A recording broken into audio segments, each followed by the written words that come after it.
I knew eventually Akasaka was going to get into the casting couch, but I didn't want it like this. I didn't want it to be Kana.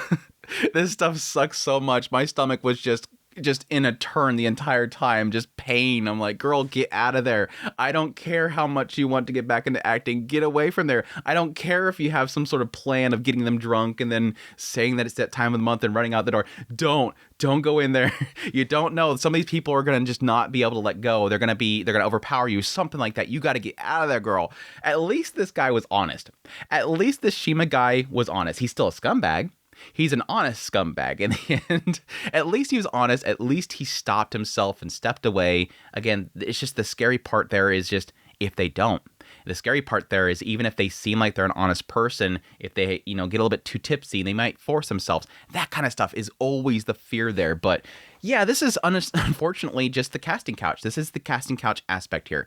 Kana's not the only person dealing with this. In her story, unfortunately, this is the thing that's driving her, and that's the unfortunate thing, is that she wants this so bad. I want to get back over here. And we'll get into all the other stuff about why she wants that later on, but it's unfortunate. This is the casting couch and the idea that she wants that so badly, and this guy goes, I can open that door for you. You just got to make yourself interesting to me. So the way to make yourself interesting to me is to sleep with me. That's total BS. Total BS. It's just so freaking frustrating. Oh, it's just like... Now, technically in the manga, at the end, he does open the door for her. I don't know why the anime decided to change that a little bit there, but yes, he kind of says it in the anime. He says that, you're interesting to me. And that's essentially what he wants in order to give people roles, is for them to be interesting.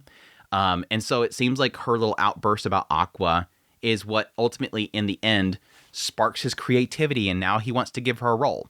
So she does land the role in the end.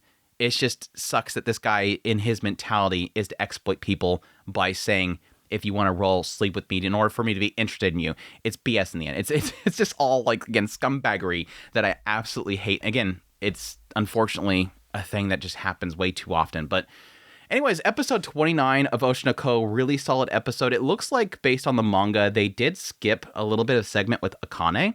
Now, I don't know exactly what all happens in that little segment. I kind of seen a panel and said, wait, this wasn't in there, and I think something's going to happen here, so I'm going to skip this for now. And I skip forward to where the Kana stuff was. It has to go back into that stuff. If what happens there, if I think what happens there, it has to be covered. So I think they're probably just trying to get Kana stuff done real quick, and then they'll come back and do that. Or they're trying to get maybe segmented stuff together. They've done that before, but we'll see. But other than that, nothing really was skipped in this whole segment, except for the fact that it seems like Shima has given Kana a role. But yeah, let's just get in the episode proper before I skip anything. But I'm going to cover all the stuff around Kana first. Yes, we open up Kana's whole segment here, and the idea that this girl is lost. I hate this so much because this, again, is sort of the after effect of what Aqua has been doing. In Aqua's seeking revenge, he has utilized people around him, just like Ruby did. And that's the sucky thing, is like Ruby even pointed that out last episode. She's pointed out the fact that he's taken advantage of people for his own gain. Aqua has basically taken advantage of all these people for his own gain. He has pushed people up in order to get into certain areas. And yes, the cause and effect there is that people like Kana have been, if not directly, indirectly affected by him and his choices. And yes, he has led her on at times. He liked her at some point, and it didn't seem like he really understood a lot of it, but he has led her on, just like what Memcho was talking about. He led her on, and he didn't communicate that stuff well. And so she ultimately ended up in the idol industry. She was in this Bikomachi. And yeah, now that Ruby's pretty much taken the spotlight, Kana's kind of just in the background. And this is the unfortunate thing of being in the shadow of somebody that is so popular, is that it really does feel like Kana is just a carry-on. She's not the least liked in the group. They were talking about the idea of bringing in Mimi, bringing in Shun's sister in order to be a part of the group. And she's like, yeah, that's kind of my role. Everybody dislikes me. I'm the least liked of the group and all that kind of stuff. That was kind of it's kind of funny the fact they're bringing Mimi on because, yes, we had like a couple episodes ago. It was like, no, it was the premiere of this season, the first episode of this season. They had that little discussion between the fans, and they were talking about how usually whenever something like this happens, it's a sign they're going to bring on a new member. And that's always a problem thing there. And sure enough, here's Mimi. They're talking about bringing in Mimi to the group. That yes, Mimi's been kind of exposed and everything like that, and said a lot of bad things on an old on an old video. I kind of wondered about that because it did mention the fact that she was still doing cosplay on her alt account. So it's surprising that that was the first thing that was brought up. But either way, back to Kana. Yeah, the struggle that she's having right now, that she is essentially just being a tag along. She's being a leech to Ruby. And the fact that, why did I even want to become a member of an idol group? And again, this is the sucky part. Again, something that was a side effect of Aqua's interest in Kana and Kana's interest in Aqua that's no longer there, is that she joined this partly because she wanted to be with Aqua. Aqua inspired her. He said that, that you're my number one idol, the rookie idol, all this kind of crap. He was basically bumping her up. She wanted to do this for Aqua. He was their biggest fan, out in the crowd, doing his little performance, his little glow stick thing, like crazy, all that kind of stuff. That's what kind of inspired her to keep going in this. And now it's gone. So it's that whole unfortunate reality of someone having now wasted all this time building into something that they didn't really 100% want themselves. And ultimately, in the end, realizing that for themselves, having this thought process that it was a waste of time. What was the point even doing all this stuff? Why did I even do this? Oh, Aqua, it's no longer there. Why am I even here? And now she's starting to crave to go back to this thing. And that's when she gets a little text from this, who the hell was her name? this stupid woman that's trying to destroy her, obviously, this Mako. Mako, I think the moment that she went in there with Mako and Kana mentioned the fact that this is some sort of depraved... I kind of assumed at that point this person was probably setting up Kana. Now, the question mark for me really when she went in there was like, what was this girl's end goal? Is she trying to destroy Kana? Did she used to work with Kana in the past and she doesn't like Kana and wants to destroy her now? Is she trying to destroy Ruby? I think my mindset was more going towards Ruby. And not necessarily directly to Ruby, but it could just be the idea of just by proxy Ruby, by destroying Ruby's group. That was my assumption that went to because, yes, when Kana first comes in that bar, she's like, no, idols can't be here. The girl trying to drag her down. And again, Kana said something to the effect of, the only reason I'm here is because its director is going to be here. Otherwise, I would never give this girl the time of day. So that kind of gave me an indication there that Kana and this girl aren't like friends. Which thus makes, why would this girl randomly contact Kana and pull her in to meet this guy? Now, there's a thought process I had there with possibility this girl knew that the guy wanted to get near Ruby specifically, and she knew Kana and was just trying to get close to the director. But the fact that she kept pushing Kana forward without trying to be a part of it led me to believe that Mako wasn't trying to get close to this director, but just trying to destroy Kana, or specifically Ruby. And so yes, when it comes around later on and Kana's trying to contact her and saying, hey, where are you at? I'm like, this is a setup. She got a photographer or somebody nearby. She's setting up this group to destroy it. And again, I don't think it's specifically Kana. I think she's trying to get at Komachi. And I don't know why. We'll have to see later on. Potentially they are overshadowing her friends group or something like that. She's jealous of some sort. It's probably just mean girl crap. But it sucks. But anyways, yes, we have the meeting of Shima, Masanori Shima, which is a director, which at first it felt like he was just trying to get close to Ruby. He even says at some point that his somebody that he's working with, a producer, wants to cast Ruby for something. And I was like, okay, so that's the only reason he's here, is that he's trying to get next to Kana so that he can get to Ruby. But it does seem like he does, over time, as we see a couple other scenes, it does seem like he does see talent in Kana. He sees that she is something special. It's just that, again, he has to figure out if she has that interesting thing. He has to get to know her more, which eventually leads to the whole casting couch. Obviously leads to the casting couch. But yeah, this whole segment was kind of interesting. A lot of it is the insights into the industry itself, which again is the unfortunate side of all this stuff is, yeah, technically a lot of these castings and a lot of deals are made at bars. They're not made in legit casting couches, not legit interviews.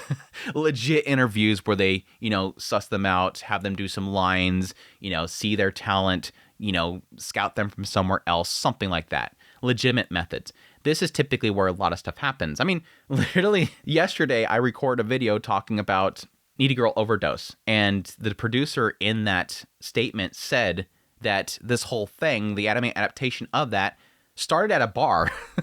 A lot of the stuff happens at bars. They're drinking at some point. Somebody walks by and they go, oh, hey, I know you. Hey, have you met my friend? And then suddenly, bam, 4 years later, an anime is on television. That a lot of that stuff happens, and it happens with, again, casting as well, is where people find each other, again, they have a fun time together, and eventually, yeah, in some cases, in a lot of cases, they're just doing favors for a friend or doing favors for, a coworker or whatever. But yes, eventually he does mention that he's a fan of Kana, thinks that she's very talented and would love to draw that talent out of her, use her properly. Let's exchange IDs. Like, okay, it's done. It's done. And it sucks because, yeah, we cut right over to where Miyako is talking to Ruby about how they have to give their socials up and inform them whenever they're communicating with certain people. And the fact that, yes, they're adults, but, talk to me whenever something like this happens. And even Kana herself's like, yeah, I should probably tell Miyako.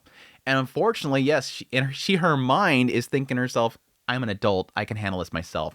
I've been in the acting industry before. I can handle this trap. It's just, it sucks because Miyako probably would have called it out very quickly. But again, Kana right here isn't thinking about Pikomachi. That's the unfortunate thing with this, is that Kana isn't thinking about Miyako and the team.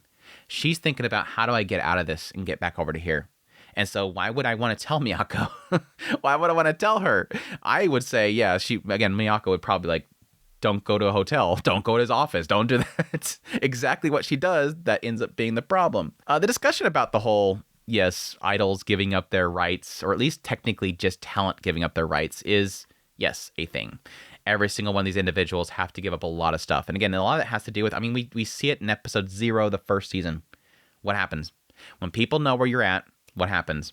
Some sicko ends up over at there and attacks you.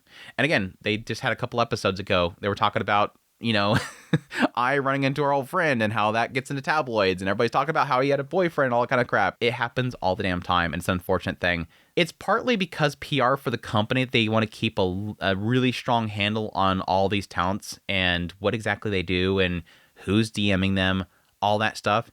It's because there's a lot of cases where somebody will make a decision that's incorrect and they don't know that it's incorrect, or they're thrown off, they don't see the signs and thus walk right into a scam or something like that.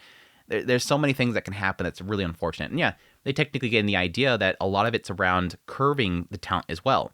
And the idea that if somebody is a persona of, cutesy and innocent, they want to make sure they keep out all the boys.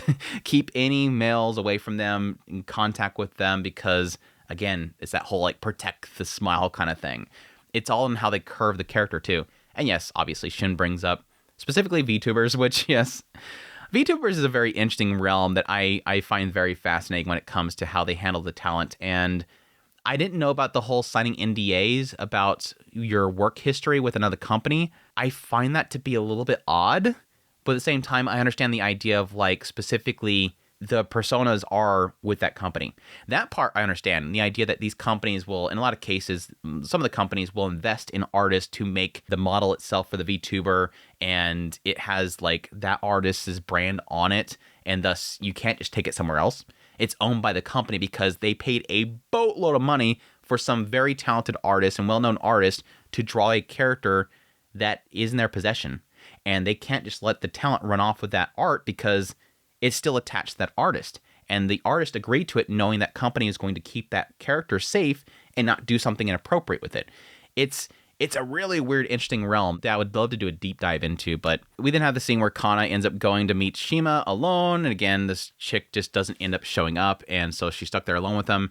And this is where I'm constantly trying to read this guy. And obviously Kana's reading him as well. Like, is he a bad person? Is he actually disgusting? Is he trying to set Kana up?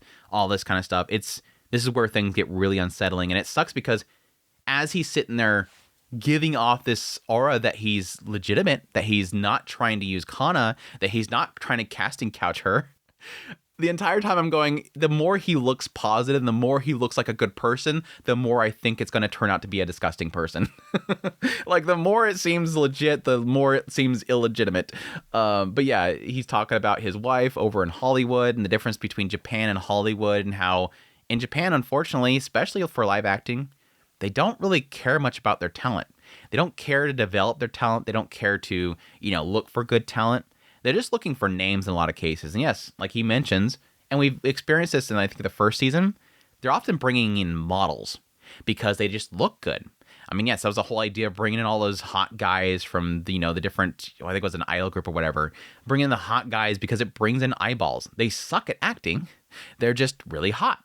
And that's all they really need. They just want to bring in the fans, bring them into the group. But yeah, this is something that he's frustrated with. He wants to fix the, the acting world and bring in good, talented people, just like Kana. And that's when she goes, all right, it's time. You're going to give me a job? Well, I don't know. I need to see if I'm interested in you. Which, yes, that brings them into going off to his place. And yes, she's like, go, girl, please don't do it. Don't do it. Please don't do it. She's trying to contact that girl, and that girl's acting like she's busy. And then she goes over and calls somebody up. I'm like, yep, there it is. There it is. Again, the question is it trying to destroy Bikomachi because they don't like Ruby? Or is it somebody specifically going after Kana? I don't think it's Kana. I think it's Bikomachi. It's just the question mark is, who is it? Is it going to end up being Hikaru? Is Hikaru trying to destroy Bikomachi, this new Bikomachi, because they knows? I can see that, but it sucks. It really does suck. I just like, girl, don't go in there. Please don't go in there. Even if you're not going to do this whole thing with his casting couch, you're still going to get destroyed by cameras. And to walk out there with nothing on your head, nothing covering yourself up. Come on, girl. Seriously, wake up. She was tired the next day. But I mean, even the night before, she's walking in there with her hair out and everything. It's like, girl, cover up. Like, what are you doing? Yeah, they walk in there. Immediately, he's like, you look like you just got somebody pulled one up on you. Yep. But again, I hate this because he's an honest scumbag, but he's still a scumbag. And the fact that he's laying it out. Yeah, I'm not some stupid college guy. I'm not going to do something stupid here. Just plain and simple. I do things for people that interest me.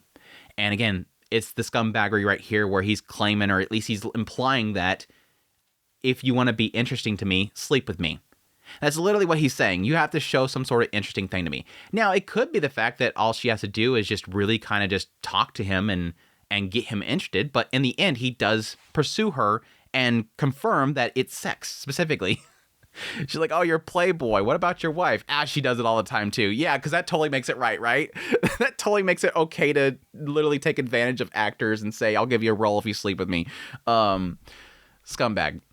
Again, I appreciate the fact that this guy is honest about it. He gives her the out. He says, you can just slap me and walk out the door. It's fine. But he's still a scumbag. He's still a scumbag. Because again, it's a power dynamic. In the end, it's a power dynamic. If you want role, you have to do this. It's a power dynamic. That's the sad reality of it. But yes, after he pushes on her, she thinks of Aqua. She starts crying. I think the most interesting thing here, and I might be reading too much into this, but obviously the eyes have always been a very key feature about this series overall. I mean, it's from the very beginning. Ai Hoshino has the two starry eyes, and that's always a symbolism of what they end up getting into eventually is the idea of being able to tell lies and people believe it's truths. And that came into Aqua, and that came into Ruby. And then eventually, yes, Akane was able to get that same talent and thus have those same eyes. And again, last episode, they talked about the idea that, yes, there was somebody else that had those same eyes, and that was Hikaru. So emphasis are a lot on eyes themselves. Whenever you see them in different ways, different shapes, obviously mean different things. And yes, there's the usual where it's like with Kana, whenever she's dead-eyed, it means that she's suddenly in despair or whatever. But specifically with Kana, it often shows the idea that there's a lot of stars in her eyes whenever she's got that oomph, that thing that she's going after, those dreams and aspirations. She sees it and she's grabbing it. And I noticed when she thought of Aqua in that brief moment, even though she was teary-eyed, even though she was like, no, I can't do it. I love somebody. Please, no. She had the stars in her eyes. It was when she thought of Aqua. And again, I'm not quite entirely sure why it would be placed here, other than the idea that she doesn't need this in order to achieve this because she has her inspiration, which is Aqua. In the end, Aqua is my inspiration. I don't need something else. I don't need to sleep with somebody in order to gain something because I got that. I got it still. Which implies the very end. When she does leave, she's like, I got to do this the right way. Again, in the manga, technically, he does give her a role, and that door's open there, but it's still the same effect here. But yeah, like the fact that he's like, wow, you really do like somebody. All right, well, tell me about him. She starts to rant about him. That's crazy. You're super interesting. Even though he rejected you and he left you and now he's avoiding you, you're still not over him. You're still talking about him. It sucks. It really does suck. Again, my heart breaks for this girl because there's a lot of emphasis here that she had something and she built towards something and she gave up a lot of things as well. Granted, again, she was trying to find something else anyways, and she was, struggling with the acting career in general because, again, everybody just viewed her as the child actor. The baking soda girl. Was it the baking soda? I forget if it was baking soda or something like that. This girl is essentially a child actor that is now seen as a failure. And so she was looking for something else, and that opened the door was with, Bikomachi. Now, yes, she has had a breakout success since then, had that whole moment at the stage acting where she did a great performance and everything like that. You would assume at that point she would have unlocked something, but unfortunately nothing really came of that. But she's in a dark place right now. She's lost her focus, and she's trying to find something new. And it does seem like she's at least showing that I want to get back into acting. I got a taste of it again. Again, talking with that guy. Loved kind of just BSing with him about, stupid actors and problems in the industry and all that kind of stuff. She liked it. She's like, I feel this again. I feel like I'm in it again. And I love this whole thing. I missed this. She missed talking to people like Shima about business and acting. Now she got a taste of it, and she still likes Aqua. It seems like that sparks back in her to do things the right way. I'm not going to try to find shortcuts. I want to get back into this thing, but I need to focus properly. And again, I think the whole thing about thinking about Aqua is the fact that she's not giving up. I kind of wonder if there's an element here where she wants to get back into acting to gain his attention again. I don't think so, but there's a possibility there, again, because of the fact that she had her starry eyes again after thinking about him. We'll see, though. Other than that, yes, we have the whole scenes with Akane. We have to talk about Akane. Yes, she was looking into Hikaru. Specifically mentioned the fact that, yes, technically, Aqua has an older brother. I couldn't remember if he was older or if he was the same. But yes, technically Taiki is older than Aqua, which, yes, places the point in which Hikaru would have conceived Taiki as around 11 years old. Again, this cements my theories from last episode. I think what they're going to do with Hikaru's character is really point out the disgusting side of the industry and child actors and exploitation of child actors and how the, essentially the world of acting completely messes with children's heads. He got into this world way too early. It screwed with him, and showbiz destroyed his life. And that's going to make him empathetic in some way in the end. We'll see. The other thing they kind of point out here was, again, of course, I was 16. He was 15. He was with Lai from 10 to 16. He started agency at 25. But the other thing that stood out to me was that he majored in sciences in college. That's going to come up at some point. That's going to come up at some point. I don't know if it's going to be, chemicals of some sort or something like that. This guy, it's obviously pointing out this guy's smart, that he went through college, he went into sciences, but I think there's going to be something else. He's going to utilize something else. I don't remember, they did show a brief shot of him at some point, I think in the last season, where he was standing over somebody. He was murdering somebody else. I don't know if he possibly did something to her. It seemed like I think she fell or something like that, or he pushed her off a cliff or something like that. But we'll see. But yeah, the important thing here, obviously, is to point out that whatever this happened, Hikaru would have been a minor. That, yes, when Hikaru, slept with Ai, they parted ways. Eventually, she had the children, and then they grew up to a certain age. I believe they weren't probably even, 3 or whatever before this happened. So it's implying that, yes, when this whole masterminding happened or whatever, he was a minor. So in the end, literally, legally, Aqua can't do anything to Hikaru. And that's the unfortunate thing here that Akane's realizing, is that in the end, if Aqua wants justice, he's going to have to take it into his own hands.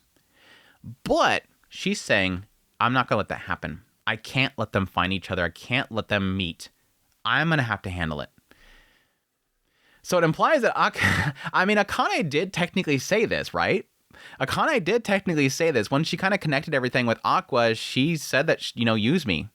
I think she's going to finally follow through with that, or at least she wants to. She wants to take it into her own hands. She's going to either find a way to destroy Hikaru, or I don't know that she'd get physical. I think she would be willing to, but I think she's probably going to try to find some way to entrap Hikaru and get him busted for something else in order to get that justice.